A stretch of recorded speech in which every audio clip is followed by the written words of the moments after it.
Hey what's up guys, you watching the defence force. और आज हम बात करने वाले हैं कुछ इंपॉर्टेंट अपडेट्स के बारे में। बात करेंगे यहाँ पे सबसे पहले LCH के बारे में, यानी कि लाइट कॉम्बैट हेलीकॉप्टर के बारे में। तो जो अभी आप वीडियो देख पा रहे हो स्क्रीन पे, ये एक टर्किश हेलीकॉप्टर है। इस चीज़ को देखने के बाद यही लगता है कि LCH को मॉडिफाई किया गया है, यानी कि उस पर पेंट किए गए हैं, यहाँ पे रेडार एब्जॉर्बिंग पेंट कराया गया है और साथ ही साथ कुछ मॉडिफिकेशंस किए गए हैं, जहाँ कि इसके जो पायलॉन्स हैं उसको थोड़ा ऊपर कर दिया गया है, शोल्डर माउंटेड रोटेटरी विंग दिया गया है और बाकी सारी चीज़ें हूबहू सेम कर दी गई हैं LCH की। यहाँ पे देखोगे जो IR सेंसर्स हो गए, गन्स हो गए और जिस तरीके के जो कैमराज लगाए गए हैं, जहाँ पे हमारे जो पायलट्स बैठते हैं, यानी कि जो नीचे का पायलट है वो यहाँ पे वेपन का पायलट है, ऊपर का जो पायलट होने वाले हैं वो यहाँ पे जो फ्लाइंग पायलट है वो होने वाले हैं। तो ये जो सारी चीज़ें हैं यहाँ पे ग्राउंड असिस्टेंट कंट्रोल की जाएंगी। जो वेपन्स ले जाने की क्षमता है उसको थोड़ा ऊपर किया गया, मोस्ट प्रॉब्ली से थोड़ा ड्रैग जनरेट होगा, लेकिन ये सारी चीज़ें शो करने के लिए की गई हैं। आने वाले समय में उसको भी एग्जैक्टली LCH की तरह ही नीचे ही कर दिया जाएगा, यानी कि वेपन्स के पैलेंस को भी नीचे लगा दिया जाएगा। पीछे के जो विंग्स होते हैं, यानी कि रोटेटरी विंग्स होते हैं, उसको भी अगर आप देखोगे तो वो बिल्कुल सिमिलर है LCH की तरह ही। साथ ही साथ जो लैंडिंग गियर है, यानी कि सेफ्टी लैंडिंग गियर है, और जो फ्यूसेलाज की जो लेंथ है ग्राउंड से, वो भी बिल्कुल सेम दिख रही है यहाँ पे LCH की तरह ही। तो ये सारी चीज़ें दिखाती हैं कि LCH का जो डिज़ाइन है और एरोडायनामिक परफॉर्मेंस है वो किस तरीके से बेहतर है।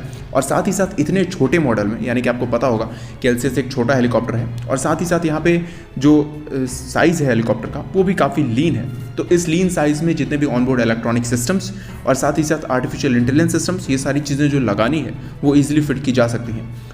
बात करेंगे यहाँ पे LCH के बारे में, क्या ये LCH में किया जा सकता है? डेफिनेटली यहाँ पे किया जा सकता है, क्योंकि जो प्रोग्राम हम पहले चला रहे थे चेता और चीतक हेलीकॉप्टर को यहाँ पे अनमैन्ड करने के लिए, वहाँ पे हमने काफ़ी एक्सपीरियंस को गेन किया हुआ है और इस एक्सपीरियंस के साथ हम इसको इन फ्यूचर में ज़रूर शामिल कर सकते हैं एज अ अनमैन्ड प्लेटफॉर्म, क्योंकि हमारे पास जो एक्सपीरियंस है मॉडिफिकेशन का वो हमने ऑलरेडी किया हुआ है। लेकिन यहाँ पे सबसे बड़ी बात ये है कि हमें LCH को कितने नंबर में और कब ऑर्डर देना है। यहाँ पे अगर आप देख पाओगे तो टर्की ने इस हेलीकॉप्टर को बना के तैयार कर लिया है और अभी तक हमने इस चीज़ का ऑर्डर भी नहीं दिया है, यानी कि हमने अपने LCH को ऑर्डर नहीं दिया है। हमारे पास अभी 5 हेलीकॉप्टर्स हैं ऐसे, जो कि 3 अभी मिल जाएंगे मार्च 31 से पहले, और 2 जो हेलीकॉप्टर्स हैं वो यहाँ पे एयरफोर्स या फिर आर्मी ऑपरेट कर रही थी लद्दाख में। जो बड़े नंबर का ऑर्डर है वो यहाँ पे कहा जा रहा है कि अगस्त के अराउंड यानी कि मिड ऑफ अगस्त या फिर एंड ऑफ अगस्त में यहाँ पे मिलने वाला है, यानी कि HAL को मिलने वाला है। और आपको पता होगा HAL की हेलीकॉप्टर बनाने की क्षमता काफ़ी ज़्यादा अच्छी है। उन्होंने हेलीकॉप्टर बनाने में महारत हासिल कर रखी है, उन्होंने कई बार हेलीकॉप्टर्स को एक्सपोर्ट भी किया है। लेकिन सबसे बड़ी प्रॉब्लम ये है कि अगर यहाँ पर टर्की ने इस डिज़ाइन को कॉपी किया है और अगर वो मैस प्रोडक्शन कर देते हैं इसका, और उसके बाद भी हम सिर्फ और सिर्फ इसको प्रोडक्शन में डालने की सोच रहे हैं, तो ये काफ़ी बुरी बात होने वाली है हमारे लिए, यानी कि इंडस्ट्री के लिए काफ़ी बुरी बात होने वाली है।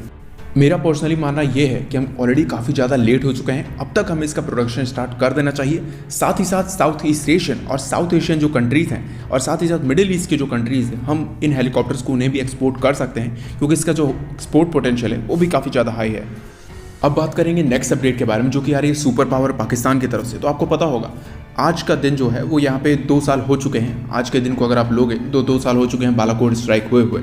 इसके अलावा इसी दिन पाकिस्तान को कल रात को ही एक गिफ्ट मिला है, यानी कि एक काफ़ी अच्छा गिफ्ट मिला है। यहाँ पे जो चीज़ें ट्रेंड की जा रही थी, वाइट लिस्ट पाकिस्तान, जहाँ पे वाइट लिस्ट नाम की कोई चीज़ होती नहीं है FATF में, लेकिन फिर भी इनके हिसाब से जो इनकी डिक्शनरी है पर्सनल, वहाँ पे कुछ चीज़ें चलती हैं। तो यहाँ पे FATF ने इन्हें ग्रे लिस्ट में डाला हुआ है, जो कि 2021 तक ये ग्रे लिस्ट में रहने वाले हैं। और साथ ही साथ आपको ये पता होगा कि यूनाइटेड नेशन में इंडिया और पाकिस्तान ने सीज़ फायर साइन किया हुआ है कि जो भी लाइन ऑफ कंट्रोल पे जो फायरिंग है वो यहाँ पे नहीं करेंगे।